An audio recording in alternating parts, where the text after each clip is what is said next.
नमस्कार, हरी किरण news channel में आपका स्वागत है। राजस्थान प्रदेश कांग्रेस अध्यक्ष गोविंद सिंह डोटासरा इन दिनों हरियाणा विधानसभा चुनाव प्रचार में हैं। उनका दावा है कि हरियाणा में कांग्रेस पूर्ण बहुमत से सरकार बनाएगी।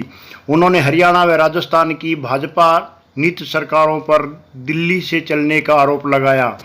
इसके साथ ही गोविंद सिंह डोटासरा ने हरियाणा व राजस्थान में हो रहे पेपर लीक मामले में भी विस्तार से प्रकाश डाला। इसके साथ उन्होंने केंद्र व प्रदेश की भाजपा सरकार की कई नीतियों की आलोचना की और कहा कि प्रधानमंत्री मोदी ने जो वादे किए थे वो भी पूरे नहीं किए। सुनिए उन्होंने क्या कहा।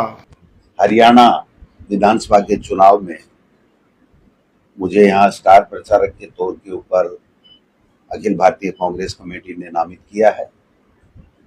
मैं आपके बीच में सबसे पहले शुरुआत यहीं से हिसार जिले से कर रहा हूं।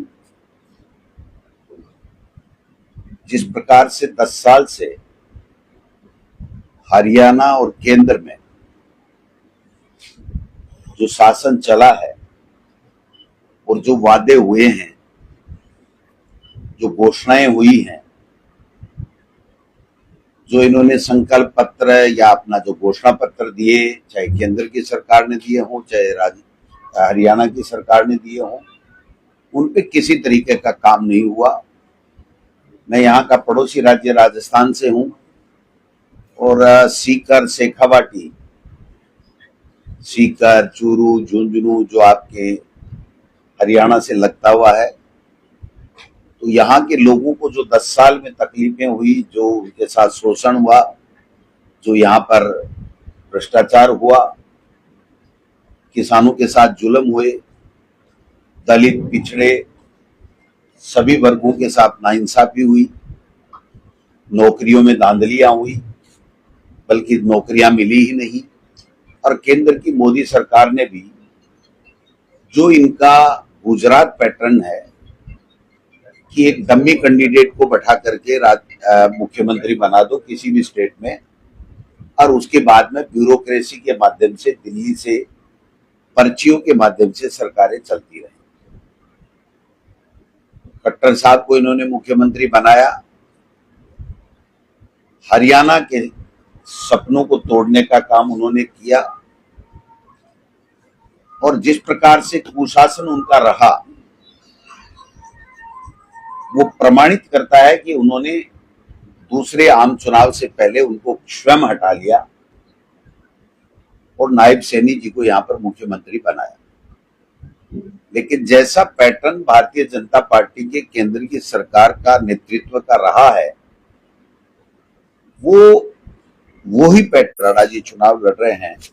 और हमारे यहाँ के जो नेता हैं वो भी साथ में आपके सामने हैं। आशीष गोदारा जी हैं, डॉक्टर रमेश पूनिया जी हैं, कैप्टन सतपाल जी हैं, हनुमान एरन जी हैं, मुकेश सैनी जी हैं और बिहारी लाल राणा साहब हैं, लाल बहादुर जी हैं, सुरेंद्र प्रजापति जी हैं। ये तमाम लोग भी हमारे साथ में हैं। जो हमारी कांग्रेस की सरकार ने 10 गारंटियां जो दी हैं, वो जनता उसके प्रति आकर्षित हो रही है, जनता उसको स्वीकार कर रही है, क्योंकि कांग्रेस का एक इतिहास रहा है कि कांग्रेस जो कहती है वो करती है और कांग्रेस आम जनता के लिए करती है, हर वर्ग को साथ लेकर के करती है। इसका उदाहरण आप देख सकते हैं कि यूपीए सरकार में right to education, right to food, और आपने देखा होगा कि मनरेगा जैसी योजनाएं ला करके गरीब को भोजन, गरीब को काम, गरीब को शिक्षा सब देने का काम किया। और जब से बीजेपी की सरकार 10 साल से आई है, और अब तो बीजेपी की नहीं बल्कि एनडीए सरकार, वो खुद ही बोलने लग गए, पहले तो मोदी सरकार थी, उन्होंने नोटबंदी, राफेल घोटाला, इलेक्ट्रल बॉन्ड का घोटाला और पता नहीं कितने किए। और जिस प्रकार से सेबी की विश्वसनीयता डगमगाने लग गई, ये सारे के सारे जो घोटाले हैं वो आम जनता के लिए अब समझ में आ गए हैं कि कांग्रेस की सरकारों में और बीजेपी की या एनडीए सरकारों में कितना फर्क है। आज यहां पर स्वयं निर्णय नायब सैनी जी नहीं ले सकते हैं, उनको हर फैसले के लिए दिल्ली जाना पड़ता है या दिल्ली से पर्ची आनी पड़ती है। यही राजस्थान में है। भजन लाल जी वहां पर हमारे यहाँ कहते हैं कि मैं यमुना जल हरियाणा से लेकर के आ गया और अब पूरा पानी राजस्थान को मिलेगा। और अब हरियाणा के लिए क्या स्थिति है आप ज्यादा जानते हैं कि खट्टर साहब ने कहा नहीं, हमने तो कोई ऊपर का पानी जो बरसात में 4 महीने कोई फ्लड का आएगा वो देंगे। तो आप समझ सकते हैं कि दोनों बीजेपी के मुख्यमंत्री हैं और दोनों की भाव भाषा अलग अलग है, दोनों भ्रमित करने में लगे हुए हैं। तो मैं समझता हूं कि ये बातें भी जनता समझ रही है। जो हमारी गारंटी है एमएसपी, किसान को 2 लाख सरकारी नौकरियां जो ये भर्ती कर नहीं पाए, कर्मचारियों के लिए ओपीएस राजस्थान में कांग्रेस की सरकार ने हमारी पिछली अशोक गहलोत जी के नेतृत्व में थी, वो लागू की थी और 3-4 स्टेट में हम हिमाचल में और दूसरे में लागू कर पाए। और आज भी वहां पर चाहे वो एक नया केंद्र की सरकार ने फार्मूला दिया है, नई स्कीम दी है पेंशन की, बट वहां पर अभी भी ओल्ड पेंशन स्कीम है और यहाँ भी शायद घोषणा की गई है। और गरीबों को 500 रुपए में सिलेंडर जो राजस्थान में चालू किया है, तो यहाँ भी निश्चित रूप से हमारी सरकार ने दिया है। बुजुर्गों, दिव्यांग, विधवा पेंशन के 6,000 रुपए की बात हमारी कांग्रेस की सरकार ने की है।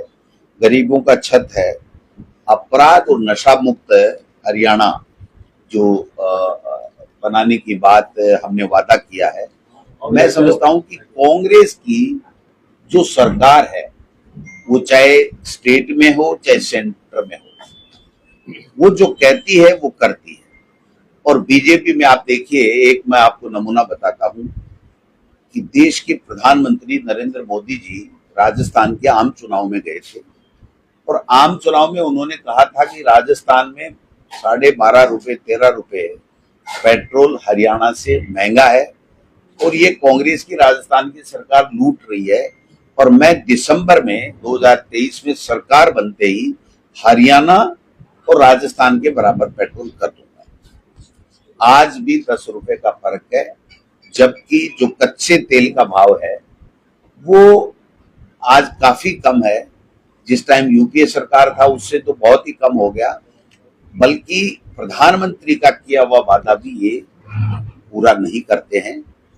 आज किसानों को जिस प्रकार से 15 महीने तक खून के आंसू रुलाए, आज भी किसान अपनी बात कहने के लिए तरस रहा है। किसानों से जो लिखित में समझौता किया उस समझौते को भी पूरा नहीं कर रहे हैं और समझौते की पूरा करने के लिए टाइमलाइन की बात करने के लिए जो किसान आ रहे थे उन किसानों को भी दिल्ली आने नहीं दिया जा रहा है।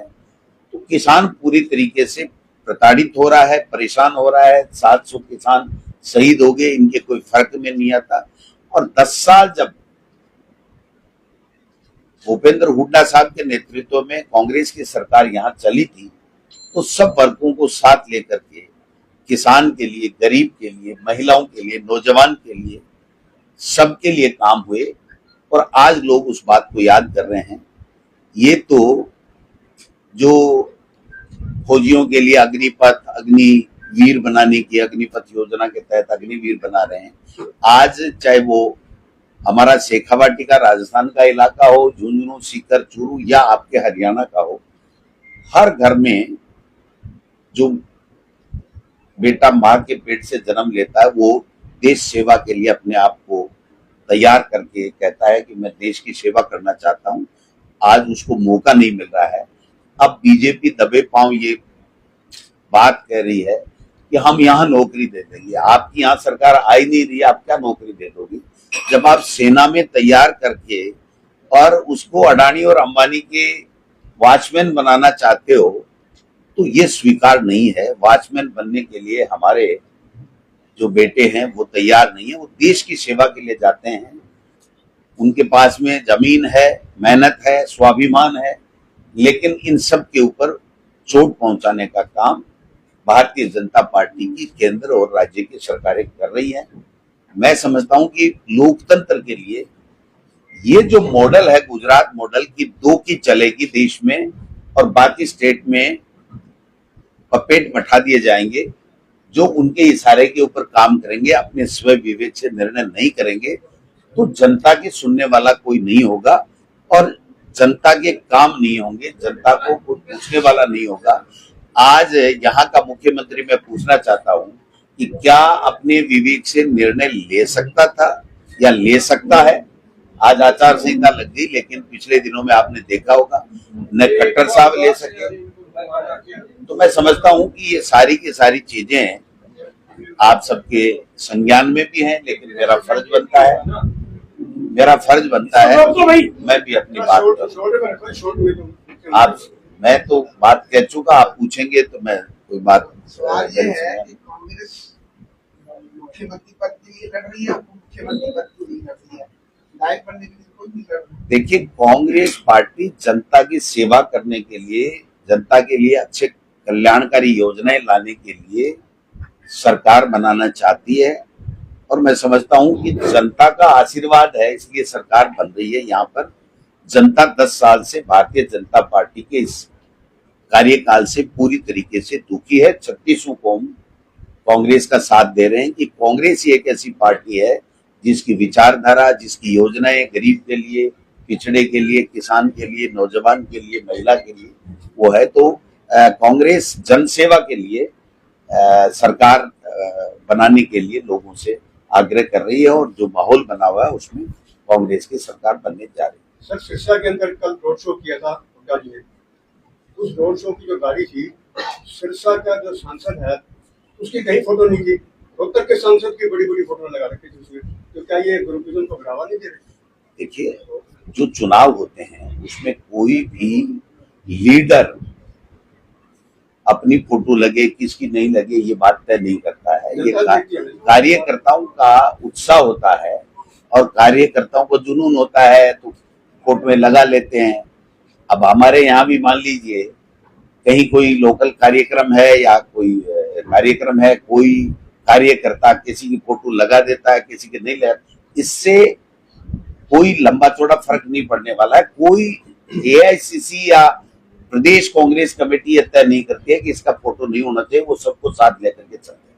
गोविंद जी, इसको थोड़ा और सिंपल कर देते हैं। आपको लगता नहीं कि जिस तरह से बिल्कुल अब 10 दिन रह गए हैं, कांग्रेस की जो गुटबाजी की चर्चा हो रही है उसका असर आपको लगता नहीं जिस तरह से कांग्रेस की लहर की बात भी हो रही है उस पर पड़ेगा, या हाईकमान की तरफ से कोई ऐसा निर्देश?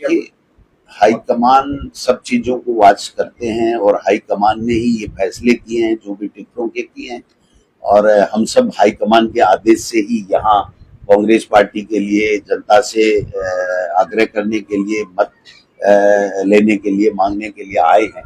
तो मैं समझता हूँ कि कांग्रेस पार्टी सबको साथ लेकर के चल रही है और सबको साथ लेकर के ही जनता से आशीर्वाद लेकर के सरकार बनाई।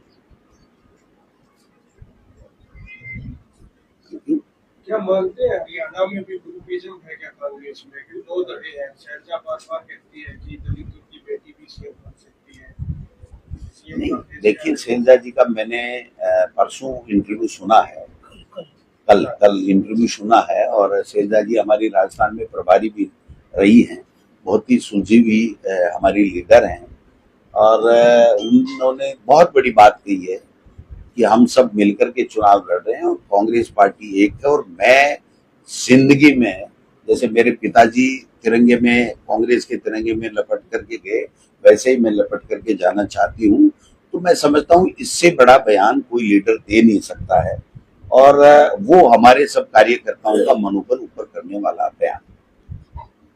आपने जैसे कहा कि कांग्रेस ने अपने संकल्प लिया कि 2 लाख भर्तियां करेंगे, पहले भी सरकार के टाइम में आरोप लगते रहे कि क्षेत्र विशेष भर्तियां होती रही हैं और अभी भी आपके ही जो नेता है वो अभी से ही ये कहने लगे हैं कि 2000 का कोटा, मतलब नौकरियां बेचने लग गए हैं कि पहले से ही सेटिंग होगी कि किनको नौकरी मिलेगी, किनको नहीं। के बारे में क्या? भाई ऐसा है, कोई नौकरियां नहीं बिकती हैं और जो माफिया पेपर लीक करते हैं वो चाहे राजस्थान हो, हरियाणा हो, उत्तर प्रदेश हो, उनके ऊपर अंकुश लगाने का काम सरकारें करती रही हैं। हमारे राजस्थान में भी आजीवन कारावास की सजा का प्रावधान हुआ है। कोई नेता, कोई मुख्यमंत्री, कोई मंत्री कभी भी नौकरियां नहीं बेच सकता है।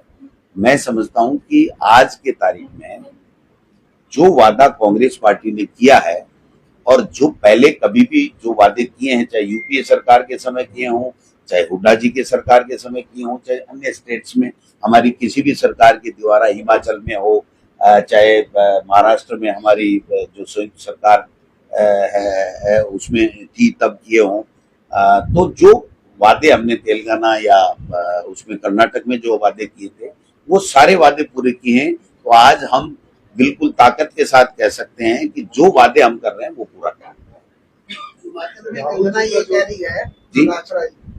हिमाचल में कंगना ये कह रही है कि जो पैसा हमारी स्कीमों का सेंटर से आता है वो सोनिया गांधी को दे दिया जाता। कंगना जी पे आप चर्चा करते हो क्या? यहाँ कंगना जी पे चर्चा करते हो क्या? कंगना जी पे तो अब बीजेपी को ही पछतावा हो रहा है कि हम क्या मतलब कैसा एमपी हमने टिकट दिया था, उनको पाबंद किया जा रहा है कि आप बाहर मत निकलो, आप भाषण मत दो। तो मैं समझता हूँ कि जिनको राजनीति का कह के नहीं, जिनको जनता की सेवा का कोई जज्बा नहीं, केवल अभिनेत्री बनकर के टिकट लेकर के आ गई और जनता ने उनके ऊपर विश्वास कर लिया, मोदी जी के नाम से किया या उनके नाम से किया, कैसे भी कर लिया और अब सबको पछतावा हो रहा है, चाहे वहां की जनता हो चाहे भारतीय जनता पार्टी। राहुल गांधी जी बरवाला आ रहे हैं, तो वो फाइनल हो गया, दूसरा पूछा मानते इसका कितना असर पड़ेगा? देखिए वो तो यहाँ की लोकल जो प्रदेश इकाई है वो ही कार्यक्रम फाइनलाइज करती है, तो वो ही बता पाएगी।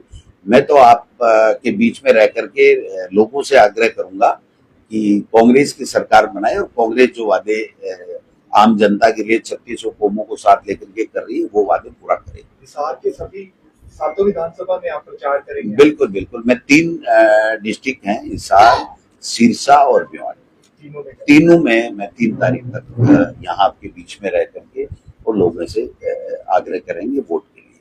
सर, यहाँ राजेंद्र सिंह राठौड़ जी भी आए हुए हैं, इंचार्ज हैं और आप भी आगे, क्या अभी बोरिया बोलेगा? तो फिर हमारा काम आसान हो गया ना। अरे बोरिया यहाँ भी बोलेगा। और बीजेपी का तो मोरिया भाई साहब अब पूरे देश में बोल रहा है, तो हरियाणा में तो बोलेगा ही बोलेगा। आप समझ सकते हो कि वो जहां जाते हैं, मेरे राजस्थान में तो कम से कम जहां भी उपचुनाव हो, मुख्य चुनाव हो, वो जहां जाते हैं हमको मदद मिलती है। और अभी एक और भजनलाल जी भी जहां भी हमारे राजस्थान में जाते हैं तो वो एक तरीके से हमें ही मदद मिलती है। किरोड़ी लाल जी वहां पर कैबिनेट मंत्री हैं, वो जो काम कर रहे हैं वहां की खुद की सरकार को गिराने के लिए ही जो है अपना पूरा जोर लगाए हुए हैं। तो राठौड़ साहब और पूनिया जी कैसे यहाँ वोट मांग रहे होंगे, मेरे समझ में नहीं आता। वो क्या कह रहे होंगे कि बीजेपी को वोट क्यों दिया जाए? उनकी मन से, उनकी आत्मा से बंद कमरा करके दोनों नेताओं को पूछना कि आप को बीजेपी ने किस तरीके से ठगा है, बीजेपी ने आपके साथ क्या दोगला व्यवहार किया है, क्या फिर भी आप बीजेपी के लिए प्रचार कर रहे हो या दिखाने के लिए यहाँ आए हो? या आप पूछ लेना उनसे, उत्तर अपने आप आपको मिल जाएगा। अरविंद केजरीवाल कह रहे हैं मेरे साथ मुझे बदनाम करने के लिए भाजपा ने खेल खेला और आप यहाँ खड़ी हो रही है पूरे 90 में, तो वो आपको नुकसान पहुंचाएगी या आपका कुछ पता होगा? देखिए जनता अब सारी चीजें समझ चुकी है। मैं उस विषय में तो टिप्पणी नहीं कर सकता कि उनके ऊपर किस तरीके का क्या केस लगाया, लेकिन जिस तरीके से ईडी, इनकम टैक्स और सीबीआई का दुरुपयोग ये लोग कर रहे हैं, और मैं समझता हूं कि सुप्रीम कोर्ट के जमानत के फैसले के बाद में ये एक तरीके से प्रमाणित भी हो रहा है कि आप जबरदस्ती इस तरीके से लोगों को अरेस्ट करने के लिए, अपने राजनीतिक स्वार्थों की पूर्ति करने के लिए आप जेलों में डाल रहे हो। लेकिन अब केजरीवाल जी का जादू खत्म हो गया है, उनकी बातों में कोई दम नहीं रहा है। जिस बात के जोर पे वो आए थे, आम आदमी पार्टी और आम आदमी की बात करने की बात कर रहे थे, अब वो सारी बातें हवा हवाई हो गई और जनता के बीच में ये क्लियर कट आ चुका है कि कोई आम आदमी की बात नहीं कर रहे हैं, अपने राजनीतिक स्वार्थ की पूर्ति के लिए, अपने पदों के लिए ये लोग बात काम कर रहे हैं। और हरियाणा में उनका कोई जनाधार नहीं है। यहाँ पर तो कांग्रेस की लहर चल चुकी है और कांग्रेस को ही जनता आशीर्वाद देगी। मुकाबले में आपको लगता है बीजेपी, कांग्रेस और बीजेपी के बीच में रहने वाला इस बार कंटेस्ट? वो दोनों मिला के भी कांग्रेस आगे जाएगी। उन दोनों के अगर आप वोट प्रतिशत मिलाएंगे ना तो भी कांग्रेस आगे निकलेगी। क्या बड़ा रीजन मानते हैं इसका? रीजन तो देखिए, ये सीजनल नेता थे केजरीवाल जी, और आप पार्टी सीजनल आए, बड़ी बड़ी बातें की, भ्रष्टाचार मिटाने की बातें की। आज इन पे सब पे आरोप लग रहे हैं। मैं नहीं कहता वो आरोप सही है गलत है, क्योंकि मेरा अधिकार क्षेत्र में नहीं है ये बात, लेकिन 22 एमएलए छोड़ के चले गए या उनको भ्रष्टाचार के आरोप में निकाल दिया, ये कर दिया वो कर दिया, तो फिर आप जो कॉन्सेप्ट लेकर के आए थे, जिस विचारधारा की बात कर रहे थे, जिस ईमानदारी की बात कर रहे थे, जिस जनता के सेवा करने की और जनता के लिए कल्याणकारी योजनाओं की बात कर रहे थे, वो तो आपकी हवा हवाई हो गई। आपने देखा होगा कि दिल्ली में उनका एक भी नहीं जीत पाया, तो आप समझ सकते हैं कि अब आप पे विश्वास नहीं है। राजस्थान और हरियाणा में एक बात जो मैच कर रही है, पेपर लीक और डेट लीक, आपके टाइम में खूब बोल रहे हो, यहाँ भी खूब बोल रहे हो, इसका क्या कारण मानते हैं? देखिए, ये पेपर जो माफिया है ये पूरे देश में फैला हुआ है। मैं हाँ, कोई बात नहीं, चर्चाएं तो चलती रहती हैं। राजनीति में चर्चाएं नहीं है तो फिर क्या है नेता के लिए, लेकिन उन चर्चाओं में सत्यता कितनी है ये समय अनुसार तय हो जाता है, और तय हो गया। 9 महीने हो गए। अगर उनकी जो इलिगेशन उन्होंने राजस्थान में मुख्यमंत्री पे, हम पे या किसी पे भी लगाए होंगे पेपर लीक के, अगर हम में से एक भी होता तो यहाँ भाषण देने के लिए, यहाँ प्रचार करने के लिए गोविंद डोटासरा को ये डबल इंजन की सरकार नहीं आने देती। इनकी केवल और केवल मानसिकता यही होती है। लेकिन ये मैं जरूर कहना चाहूंगा, ये पेपर माफिया पूरे देश में, और केंद्र की जो उपक्रमों की या केंद्र की जो भर्तियां हैं उसमें भी 70 पेपर लीक हो गए। आपके हरियाणा में भी काफी हुए होंगे, चाहे कांग्रेस की सरकार रही चाहे बीजेपी की रही होगी। राजस्थान में भी बीजेपी में भी है, कांग्रेस में भी है, उत्तर प्रदेश में भी है, पंजाब में भी है, गुजरात में भी है। तो इन माफियाओं के ऊपर सबसे पहले पेपर माफियाओं पे लगाम लगाने के लिए पूरे देश में, जहां उसके बाद में 2-3 गोवा और अन्य स्टेट्स ने भी बनाया, हरियाणा में बना नहीं बना मेरे संज्ञान में नहीं है। लेकिन मैं ये कहना चाहता हूं कि ये युवाओं के साथ में जो उनके सपने तोड़ने का काम ये जो गैंगे करती हैं, इसमें कोई भी सम्मिलित हो वो गैंग का ही हिस्सा है।